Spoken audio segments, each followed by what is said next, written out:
तो फिर ऐसे में अब वो शांति दूत बन करके आ रहा है, तो ये इंडिया की फॉरेन पॉलिसी के लिए और शांति दूत बनना पाकिस्तान का वो क्या कहलाता है? देखिए, एक संदर्भ एक विषय पे वो लोग शायद शांति दूत बनेंगे, अब तक हुआ नहीं ना, अब मालूम नहीं। मैं सिर्फ ये कहूंगा कि उसका मतलब नहीं है कि जो भी बुरी चीजें उन्होंने की है, जिसका सबूत देश और दुनिया के सामने पेश किया है। आप सोचिए, सिर्फ 26/11 के बारे में जो मुंबई में हुआ नवंबर 2008 में, जिसके बारे में इतने सारे सबूत कई देशों असेंबल करके पूरे दुनिया के सामने रखा है, यह क्या गायब हो जाएगा? बिल्कुल नहीं। आप जब गलती किए हैं, अगर आप कल शांति दूत की तरह आपको मानना चाहेंगे तो आपको क्या करना चाहिए? सिर्फ इस विषय पे नहीं, आपके जो आतंकवादियों का इंफ्रास्ट्रक्चर है, जो टेररिस्ट ट्रेनिंग कैंप्स है आपके देश में, जो उनके बैंक अकाउंट्स हैं, जो नेताओं इधर उधर जाके नफरत वाले भाषण देते रहते हैं, उनको अरेस्ट करो, ये सब कर दो, उनके इंफ्रास्ट्रक्चर को डिसमेंटल कर दो, बंद कर दो, बैंक अकाउंट्स को बंद कर दो। ये सब करने के बाद हम सोचेंगे कि हाँ, बिल्कुल सचमुच आपके मन में कोई बदलाव आए हैं। लेकिन जब तक आप आज तक किसी को भी अभी तक प्रोसिक्यूशन या पनिशमेंट नहीं दिए 2008 के विषय पे, एक बार भी नहीं, तो इस हाल में आप ये भी सोचिए कि किस बुनियाद पे हम कहेंगे कि पाकिस्तान शांति की देश है।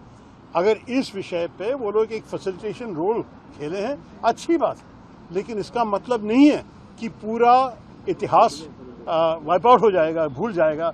और जो कुछ हुआ है हमारे देश के खिलाफ पिछले साल भी पहलगाम में जो हुआ है, कि हम सडनली सब कुछ भूल जाएंगे, इसका सबूत है, हमारे पास है, दुनिया के पास है। और मेरे ख्याल में हम कभी वर्ल्ड के सामने तो यही प्रोजेक्ट हो रहा है ना कि तो उनकी तरफ से हो जाएंगे ना। आपको क्या चिंता है?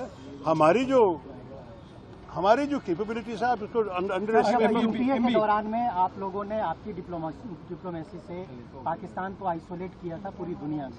अब आपको लगता है कि इस मध्यस्थता के बाद पाकिस्तान फिर से दुनिया के मेन स्ट्रीम में आ रहा है और एक बड़ा मौका भारत में? देखिए, इतिहास तो अनफोल्ड करते रहते हैं, एवोल्यूशन हो जाएंगे।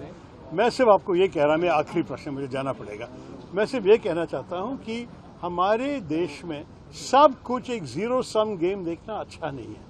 अरे पाकिस्तान को ये करने दो, अगर शांति आए हमारे भी हित में है, हम चाहते हैं। लेकिन ये भी आप सोचिए कि इसका मतलब नहीं है कि बाकी सारे भूल जाएंगे। हम कहेंगे आतंकवाद जो प्रश्न है हमारे मन में है, लेकिन शायद आज हम इसके बारे में बोलने की कोई खास जरूरत नहीं है, क्योंकि आज हम चाहते हैं कि इस मामले में कि कोई सफलता मिले देश को और दुनिया को, कि शांति आ जाए, समाधान आ जाए, राइट।